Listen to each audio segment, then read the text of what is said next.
Guys welcome to my channel. आजच्या मराठीच्या big बॉसच्या एपिसोड बघून खरंच मला एवढा असं वाटतं की छी काय डम लोक आहेत. मतलब जे वाईल्ड कार्ड बनून आलेले आहेत ते एवढे डम असतील, एवढे मूर्ख असतील, कधीच वाटलेला नव्हता.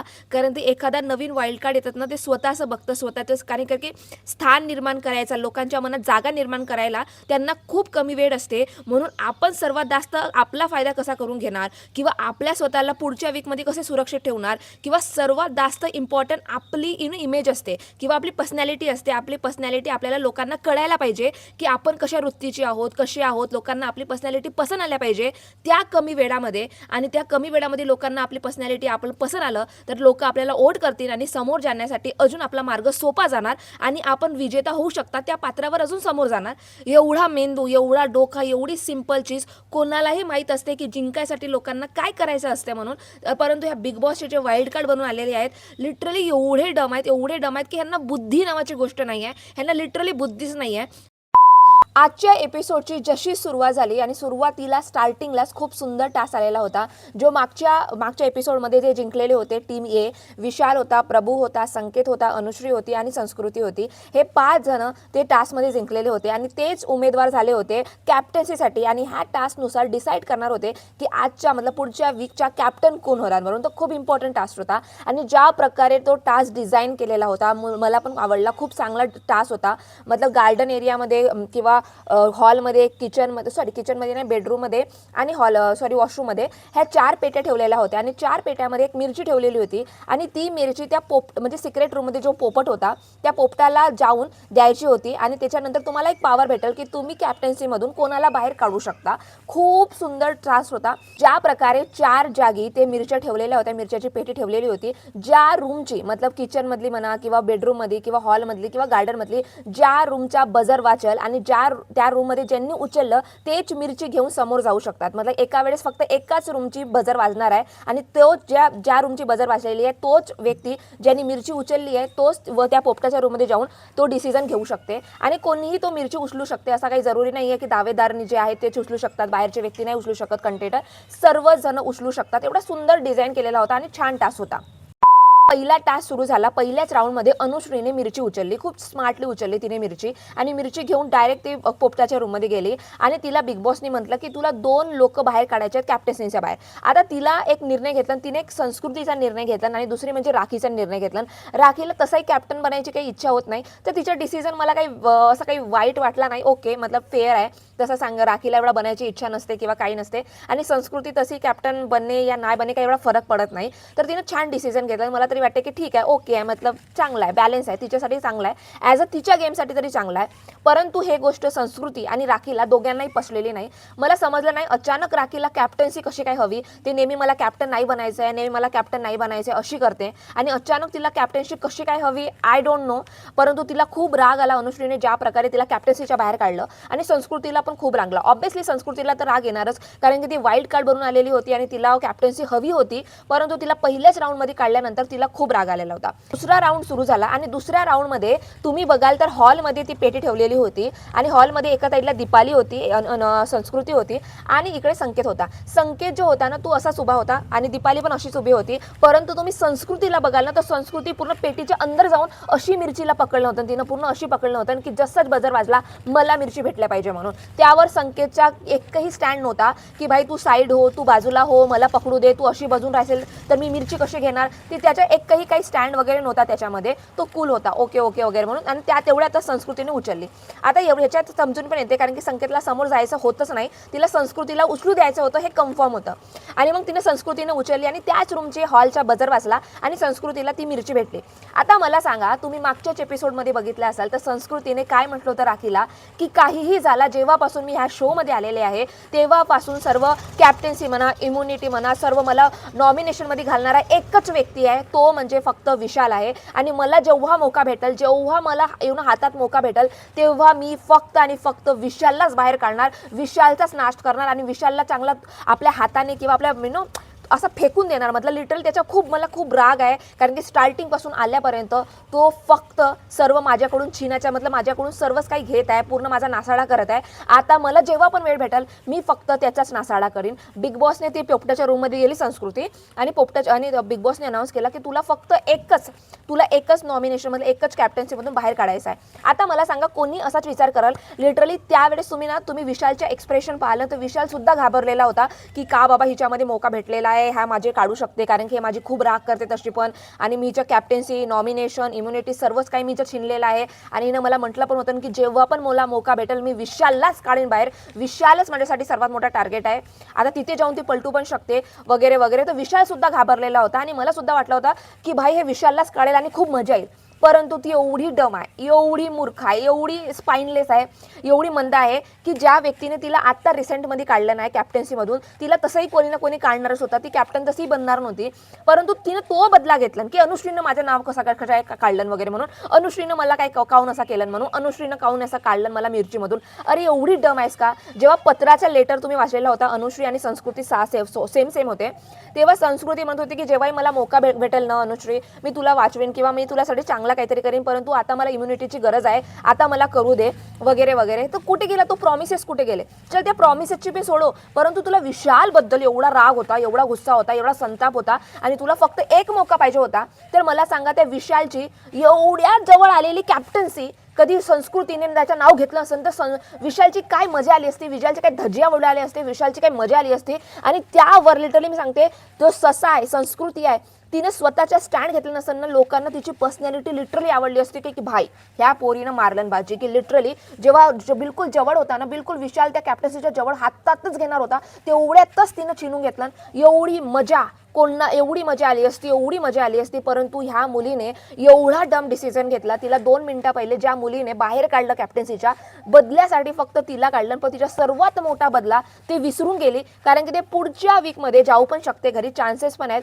म्हणून तिला सर्वात जास्त चांगला पॉईंट होता की विशालला घराच्या बाहेर काढणे, विशालला कॅप्टन्सीच्या बाहेर काढणे. पण तिने एवढा डम डिसिजन घेतला की लिटरली असं वाटतं की ह्यांना मेंदू नाही, ह्यांच्या मेंदू जो आहे ना घुटण्यामध्ये आहे, अजून काहीच नाही.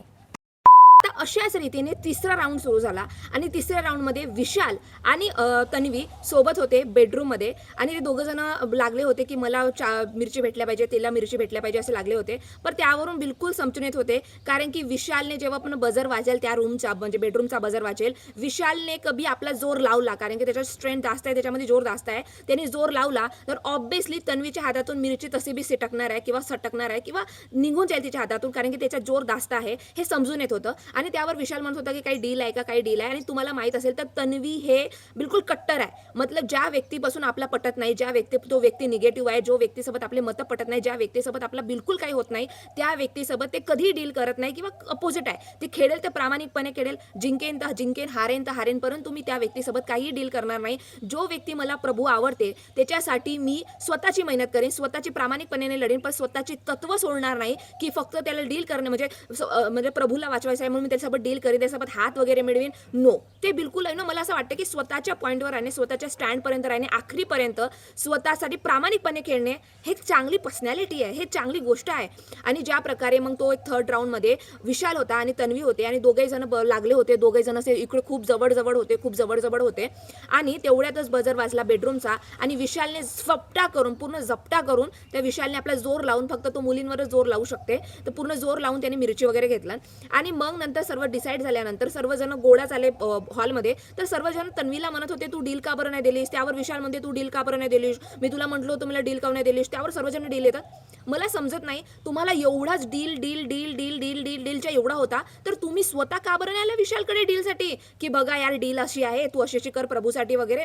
सर्वांचं म्हणणं होतं की तन्वी डील करेन, परंतु तन्वीच्या सर्वांना स्वभाव माहित आहे की त्याच्यासोबत ते कधीच हात मिळवत नाही, त्याच्यासोबत कधीच ते डील करू शकत नाही. तरीही जे बाकीच्या लोकांना एवढी काळजी होती प्रभूची, एवढी डील करत होते, एकही व्यक्ती त्या विशालकडे गेला नाही डीलसाठी. आणि विशाल सुद्धा जेव्हा तो त्याला वर म्हणजे पोपटाजवळ गेला, त्यावर तो म्हणत होता की यार लिटरली खूप इमोशनल आहे माझ्यासाठी, मला खूप ह्याच्यामध्ये प्रभूमध्ये लहानपण दिसते. आणि माझा रिॲक्शन असा होता, व्हॉट, रिअली ब्रो, तुला ते तिच्यामध्ये त्याच्यामध्ये लहानपण दिसते. एवढे अख्खे 2 महिने गेले, 2-1.5 महिने आम्ही तुला बघत आहोत. कधीच असा एहसास नाही झाला मला, कधीच असा भावना माझ्या मनात नाही आली की विशालला प्रभूमध्ये त्याचं लहानपण दिसते, म्हणून तू त्याच्या रीतीने एवढा चांगल्यानं वागते. तू त्याला शिव्यागाळी करत नाही, त्याच्याबद्दल वाईट बोलत नाही, त्याला काय नॉमिनेशन करत नाही, त्याला शिव्यागाळी करत नाही, म्हणजे त्याच्यासोबत अपोजिट बोलत नाही. सर्वात वाईट वागणारा प्रभूसोबत जो व्यक्ती असेल ना त्या घरामध्ये विशाल आणि सागर कारंडे आहे. आणि सर्वात जास्त मला तर विशालच आहे. स्टार्टिंग पासून ते आतापर्यंत बघाल फक्त विशालच प्रभूच्या फक्त तो अपोजिट जाते. का बरं जाते? एवढा तुला लहानपण दिसते, एवढा तू इमोशनल आहेस, एवढा तुला रडरड येते, तुला एवढं दुःख होत आहे, तू त्याला लहानपण दिसते, तू आतापर्यंत सर्वात जास्त अपोजिट जाणारा व्यक्ती तूच आहेस. कसं काय आहेस तू? मग तेव्हा भावना तुझे कुठे जातात? मतलब तो एवढा स्ट्रॅटेजी प्लॅन करते ना, तुम्हाला वाटत असणार महाराष्ट्र लोकांना म्हणजे ऑडियन्सला कसा मूर्ख बनायचा ना विशालकडून शिकायचं. लोकांना वाटत असणार की विशाल किती मास्टर माइंड आहे ना, वाव यार का गेम खेळते, वाव यार का गेम खेळते, Vishal is a such a master mind. It's not master mind, is a such a loser आहे भाई तो. तुम्हाला एवढी त्याची काय असते ना, ॲट द एंड विनर कोण होते? ज्याची पर्सनॅलिटी लोकांना आवडते, पर्सनॅलिटीमध्ये प्रामाणिकपणा, तुमच्यामध्ये इमोशन्स आहेत की नाही आहेत, तुम्ही खरं आणि खोटं बघू शकता की नाही बघाल, तुमच्यामध्ये स्टँड घेण्याची पात्रता आहे की नाही पत्रा, as a end of the story, as a end of the show तुम्ही एक चांगले माणूस आहात की नाही आहात, तोच महाराष्ट्र बघते आणि त्याच व्यक्तीला तो विनर बनवते. म्हणून मी सांगते, मी डंकेच्या चोटवर म्हणते, विशाल कधीही विनर बनू शकत नाही. हे आत्ताही लिहून घ्या, हे क्लिप काढून घ्या. परंतु मी म्हणतो की आत किती झालं तरी विशाल कधीही विनर बनू शकत नाही. तो टॉप 2 मध्ये जाईल, टॉप 1 मध्ये नाही, टॉप 5 मध्ये जाईल,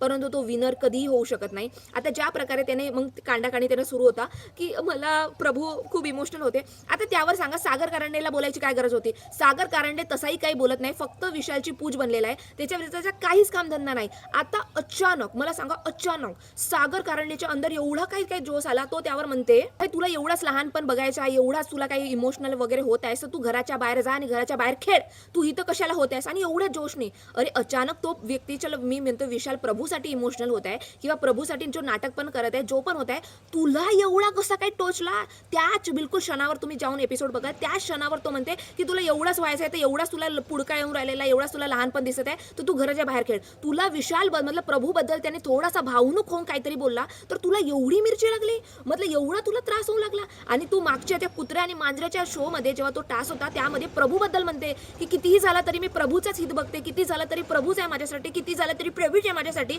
अशापेक्षा तुझ्यासारखा कारंडा, तुझ्यासारखा बकवास मित्र कधी कोणाला भेटू नको, जो प्रभूबद्दल थोडासा काहीतरी चांगला बोलत आहे, प्रभूबद्दल थोडेसे मत चांगले ठेवत आहे. त्या व्यक्तीबद्दल तू एवढा वाईट बोलत आहेस, त्या व्यक्तीबद्दल तुला हजम नाही आली गोष्ट की त्याच्याबद्दल तुला इमोशनल होत आहे, तेवढ्यात तू बंबाबंब सुरू झाला तुझा की कशाला एवढाच खेळायचं आहे तर मग हे वगैरे कर. मग त्यावर मग तो म्हणते की अरे हे वेळ आहे का इमोशनल व्हायची, मग तुला डिसिजन घ्यायचे, हे वेळ आहे का इमोशनल व्हायचे. त्यावर राखी मग स्टँड घेते की का इमोशनल होऊ शकत नाही, तो का बरं इमोशनल होऊ शकत नाही, त्यावर राखी स्टँड घेते. मग त्यावर सागर कारंडे म्हणते की हे वेळ नाही आहे आता, मतलब आता डिसिजनचा वेळ आहे. मतलब जसं काही त्याला पनवेलला पोहोचायचं होतं खरं, कारण की विशाल खूप टाइम वेस्ट करत होता, जसं काही 1 घंट्यापासून तो त्या रूममध्येच होता आणि खूप रडारडच चालू होता. अख्खे 10-5 मिनिटांमध्ये तो त्याचा डिसिजन, त्याच्या बोलणं स्टार्टच होता. तेवढ्यातच त्याला सागर कारंडेला मिरची लागायला लागली आणि मग अरे लवकर डिसिजन घ्या ना, कुठं तुला पनवेलला जायचं आहे, तुला जायचं आहे तर तू रिक्षा पकडणं जा आणि बाबा लवकर कर, लवकर कर, कशाला लवकर कर. त्यावर तन्वी म्हणते की सागर बघ, इफ मी डील केली असती तर या मोमेंटमध्ये त्यांनी संकेतलाच बाहेर काढलं असतं, मग संकेतसोबत बिटर नाही झालं असतं का. मग त्यावर संकेत म्हणते, संकेत तर भाई मी त्याच्यानंतर येणारच, परंतु संकेत म्हणते अरे ते डील झाली असती ना तर त्याने विशालनं मला कळलं असतं आणि विशालनं सांगितलं असेल तर माझ्या बॅक ऑफ माइंडमध्ये राहिली असती, तर राहिली असती तर मी ओके झालं असतो. परंतु आता डील न करता अचानक त्याने मग डिसिजन सांगितलं असतं, तो बिट्रे झाला असता. मतलब व्हॉट नॉनसेन्स. आता ते पण सोडा संकेतवर येऊ नये, मग आपण विशालकडे जाऊन. आणि विशाल एवढा स्मार्ट आहे, त्याला माहित आहे की मी प्रभूबद्दल थोडासा इमोशनल झालो ना तर प्रभूचे जे ऑडियन्स आहेत ना ते मला एकदम वाईट समजणार नाही, मतलब एकदम मूर्ख समजणार नाही, असे समजणार की ओके यार त्याच्या हातात डिसिजन होता, मतलब त्याच्याकडे बी कठीण परिस्थिती होती म्हणून त्याने प्रभूला दिलं नाही. आणि प्रभूच्या मला एवढा राग आला, प्रभू वारंवार मी भीक मागतो, कशाला भीक मागतेस त्या मूर्खाला, कशाला, तुला काही कमी आहे का, आम्ही आहोत बसले तुला वोट करायला, लिटरली तू त्या मूर्खाला भीक मागत आहेस, जो त्याला त्याच्यासोबत हात जोडत आहेस, तो त्याच्यासोबत रडत आहेस, तो लिटरली लाईक सिरियसली. आता प्रभू का बरं भीक मागत होता, ज्या प्रकारे त्या जेव्हा 3rd राऊंड सुरू व्हायचा होता तेव्हा प्रभूसोबत विशालचा डिस्कशन झाला होता आणि विशालला म्हटलं होतं की काही झालं तरी मी तुझं नाव काढणार नाही, कारण की तू माझ्या लिस्टमध्ये तेवढा नाही आहेस, खाली आहेस, म्हणून मी तुला काढणार नाही. म्हणून प्रभूला थोडी बहुत होप होती विशालकडे की विशाल त्याच्याबद्दल मतलब डिसिजन घेऊ शकते. आणि जिकडे तो समोर गेला रडारड करत होता आणि इमोशनल प्रभू सुद्धा इकडे भावूक होत होता. परंतु लिटरली मी तुम्हाला सांगते, विशाल एवढा मास्टर माइंड प्लॅन आहे. विशालचा फक्त एकच होता, at the end of the story विशालचा एवढाच होता की प्रभूबद्दल थोडासा इमोशनल होते म्हणजे नाटक दिसतील. दुसरी गोष्ट, संकेतला मी संकेतच्या अपोजिट जाऊच नाही शकत, कारण की तो संकेतला एवढा घाबरते, कारण की संकेतच्या अपोजिट मी गेलो तर संकेतसोबत फाईट करायला लागेल आणि संकेत फिजिकली खूप स्ट्रॉंग आहे आणि त्याच्यासोबत फाईट करणे खूप मुश्किल जाईल. त्याच्यामध्ये मी नेहमी हारीन आणि मग मी टास्कमध्ये हारीन, तर मग मी गेममध्ये हारीन, मी गेममध्ये हारीन, मग मी मास्टर माइंड कसं ठरवीन, त्याचा फक्त हाच मुद्दा होता. आणि ह्या मुद्दा वाचण्यासाठी त्याला फक्त एवढं दाखवायचं होतं की संकेतला मी वाचवतो. आता मला सांगा, जो विशाल जेव्हा वाईल्ड कार्ड बनून आलेले होते, हे पूर्ण वाईल्ड कार्ड बनून आलेले होते सर्व गोष्ट लोक, तेव्हा विशालच पहिला व्यक्ती होता की कितीही काही झाला तरी आपण वाईल्ड कार्डला कॅप्टन बनवू देणार नाही, कॅप्टनचे भेटणार नाही, कॅप्टन तर कधीच होऊ देणार नाही. तोच विशाल आता संकेतला वाचवत आहे. आणि जे लोक पहिल्या दिवसापासून आहेत, ज्या व्यक्तीला प्रभूला एकही वेळा कॅप्टन्सी भेटली नाही, एकही काही गोष्ट झाली नाही, त्या व्यक्तीला कॅप्टन्सी न देता त्यांनी संकेतला चॉईस केलं, कारण की तो एक नंबरचा अंदरून घाबरट आहे, एक नंबरचा पोपट आहे. आणि जेवढा तो एवढा विशाल दाखवते ना, तो फक्त मुलींवरच ताकद दाखवू शकते. बाकी त्याची जो ताकद आहे ना, जो खरा मॅन राहिला असताना माणसासोबत टक्कर करते, पण ते टक्कर करायची क्षमता नाही आहे, कारण की फिजिकलसाठी संकेतला आपल्या जाड्यामध्ये ठेवणे हे खूप गरजेचं आहे. आणि तो विशाल समजला सुद्धा गेला होता, नाहीतर त्याचा दुसरा काही प्लॅन नाहीचा. आणि दुसरीकडे जो प्रभू होता, प्रभूबद्दल तो डिसिजन, तो फक्त जो रडारड होता ते फक्त नाटक होते, कारण की तो विशाल कधीही संकेतच्या अपोजिट जाऊ शकत नाही, कारण की तेवढी ताकद त्या माणसामध्ये नक्कीच नाही आहे. सर्वात इम्पॉर्टंट टास्क होता. आता फक्त 2च लोक वाचलेले होते, ते म्हणजे होते संकेत आणि विशाल होता. आता मला सांगा, आता कोणताही मुलगा राहिला असता, कोणी तरी कंटेंडर राहिला असता, कोणी राहिला असता, तर काय विचार केला नसतं, मी वाईल्ड कार्ड बनून आलेला आहे, मी केव्हा पण जाऊ शकतो, मला लोक नॉमिनेशनमध्ये पाठवतील आणि वाईल्ड कार्डमध्ये बहुत कमी टाइम स्पेन आहे, मी ह्या घरात राहिलेला आहे आणि लोकांच्या मनात जागा करण्यासाठी अजून वेळ मला हवा, तर मला इम्युनिटी पाहिजे. त्यासाठी मी काही झाला तरी मला कॅप्टन डबल बनायचं आहे, काही झाला तरी कॅप्टन बनायचं आहे. हा संकेतचा स्टँड असायला हवा होता, कारण की ज्या व्यक्तीला असे खेळाडू वृत्ती असते, ज्या व्यक्तीमध्ये धमक असते ना की मला खेळायचं आहे, परंतु तो विशालची पूज बनलेला आहे, कारण की त्याला सुद्धा माहित आहे की मी विशालच्या ग्रुपमध्ये राहीन, विशाल जवळ राहीन, तर ते बाकीचा जो ग्रुप आहे तो आमच्यापेक्षा वीक आहे. आम्ही 2 स्ट्रॉंग कंटेनर आहोत आणि 2 असे सोबत राहून तर दोघं समोर समोर जाणार आणि हे लोक मागे पडणार आणि गेममध्ये समोर गेलं तर आपल्या दोघांचाच फायदा होईल आणि तेच एकामेकाचा फायदा. आणि लिटरली सांगते, विशालची पूज बनलेला आहे संकेत. एकही स्वतःचा मत नाही, एकही स्टँड नाही आहे, एकही स्वतःच्या एवढं धाडस असते, मानेच्या कणा असते, तो बिलकुलच नाही आहे. त्या पॉईंटवर कोणीही व्यक्ती लढला असता की मी डबल कॅप्टन बनते, मी डबल मला इम्युनिटी पाहिजे, कारण की मला सर्वात गरज आहे. तुम्ही बघाल तर विशालला इम्युनिटीची तरी काही गरज नाही आहे, कारण की विशाल ॲज अ टॉप 2 कंटेनर येते आणि स्वतः विशालला माहिती आहे की विशाल म्हणते मी मास्टर माइंड आहे, मी खूप आहे, मग हे आहे, मी तो आहे. मग कशाला तुला नॉमिनेशनची भीती लागत आहे, कशाला तू बेबड्या झाला आहे, कशाला तुला सुरसुरी लागली आहे, कशाला तुला इम्युनिटी पाहिजे, तू दे ना त्याला इम्युनिटी. नाही, ते नाही जमत. मग तो म्हणते संकेतजवळ की देख भाई, मेरे को ना इम्युनिटी चाहिए, मला इम्युनिटी वगैरे पाहिजे, बाकी मला काही एवढा कॅप्टन्सीचा वगैरे ठेवला नाही. ऑलरेडी तू पहिल्या वीकपासून तडफडत आहेस भाई, तुला कॅप्टन्सी केव्हा भेटल, फडफड झालेला आहे तुझ्या, आणि फक्त इम्युनिटी पाहिजे म्हणून मला कॅप्टन्सी हवी, नाही तर मला काही नको. आणि तो संकेत दुसरीकडे एवढा मूर्ख, एवढा मतिमंद, एवढा मतलब छी वाटते त्याच्यावर की एवढा वाईल्ड कार्ड बनून आलेला आहे, परंतु स्वतःचा मत नाही आहे, स्वतःच्या मानेचा कणा नाही, स्वतःचा स्टँड नाही आहे. तुला इम्युनिटी पाहिजे ना विशाल, ओके ठीक आहे, तू या वीकमध्ये घे, मग पुढच्या वीकमध्ये आपण काहीतरी बघून वगैरे, ठीक आहे, डील लॉक आहे. एवढा इझी होता तुझ्यासाठी गिव्ह अप करणं, एवढा इझी होता तुझ्यासाठी, literally like shame on you. मग तो जो 3rd 4th राऊंड आहे तो खेळलाच नसताना डायरेक्ट त्या विशाललाच इम्युनिटी दिला असतात, डायरेक्ट विशाललाच कॅप्टन बनवला असतास. मतलब बिलकुल मानेच्या कणा नाहीये. लिटरली असं त्याला बघून असं वाटतं की छी यार, तो सागर कारंडेने स्वतःची पूज बनले, दुसरी पूज बनलेलाच आहे, तू अजून तिसरी पूज बन. स्वतःचं काही मत नाही आहे, स्वतःचं काही स्टँड नाही, इंडिव्हिज्युअल पर्सनॅलिटी नाही आहे, मतलब छी, अपोजिट घेण्याची ताकद सुद्धा नाही आहे. आणि या पूर्ण कार्यक्रम झाल्यानंतर विशाल नावाचा घुबड, विशाल नावाचा फायनली त्या भोंगा कॅप्टन बनलेला आहे. आता पाहून त्याची कॅप्टन्सी कशी होते ना नाही होत म्हणे, परंतु ह्या पूर्ण गेममध्ये ना तन्वीनं लास्टमध्ये एक गोष्ट म्हटलं आणि ती अक्षरशः खरी आहे की हा फक्त संकेतचा फायदा उचलून घेत आहे, कारण की संकेतला ह्या नॉमिनेशनमधून काढलं असतं, संकेतसोबत थोडा वाईट वागला असता आणि प्रफुल्ला डिसाईड केलं नसतं, तर संकेतसोबत ह्याचा अपोजिट झाला असता आणि संकेत ह्याच्यासाठी फायदेमंद ठरला नसता, कारण की प्रभूपेक्षा जास्त ट्रेंड संकेतकडे आहे आणि संकेत फायदेमंद होऊ शकते. आणि त्याने म्हणूनच संकेतला डिसाईड केलं, बाकी त्याचं दुसरा कारण नव्हता, फक्त स्वतःच्या सार्थ बघते. आणि ज्या प्रकारे तन्वीने म्हटलं की पुढे जाऊन स्ट्रेनचे टास्क येणार आहेत, फिजिकल टास्क येणार आहेत आणि त्याच्यामध्ये त्या बुड्ड्याला त्याची गरज आहे संकेतची, म्हणून त्यानं संकेतला डिसाईड केलं.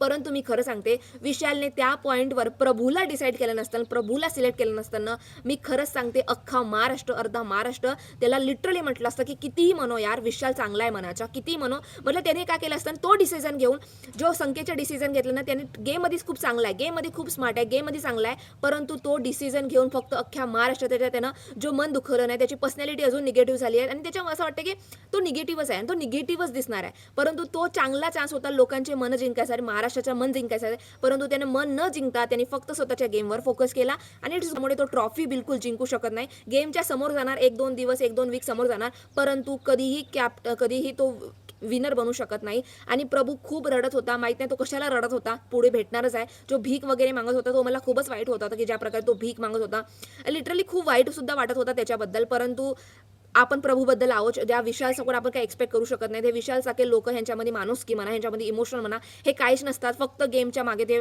भुर्रा फक्त game game game game strategy strategy strategy strategy एवढ्याच दिसते आणि एवढ्याच गेममध्ये ते हारून जातात. कारण की लोक फक्त स्ट्रॅटेजी आणि गेम नाही बघत, तर लोक तुम्ही माणूस म्हणून कसे आहात, तुमचे इमोशन्स कसे आहेत, तुम्ही स्टँड कसे घेता, तुम्ही कुठं खरं आहात किती खोटं आहात, ह्या सर्व गोष्टी चेक होतात. आणि तुम्ही माणूस म्हणून चांगले असाल तरच तुम्हाला बिग बॉसचे विनर होता आणि तेव्हाच तुम्ही होऊ शकता. तुम्ही गेम स्ट्रॅटेजी प्लॅनिंगमुळे कोणीही विनर होऊ शकत नाही. तर आजच्या पूर्ण एपिसोडबद्दल तुमचे काय मत आहेत प्लीज मला नक्की कॉमेंट सेक्शनमध्ये सांगा. आणि तुम्हाला माझा व्हिडिओ आवडला असेल तर please please please subscribe to my channel. Thank you so much.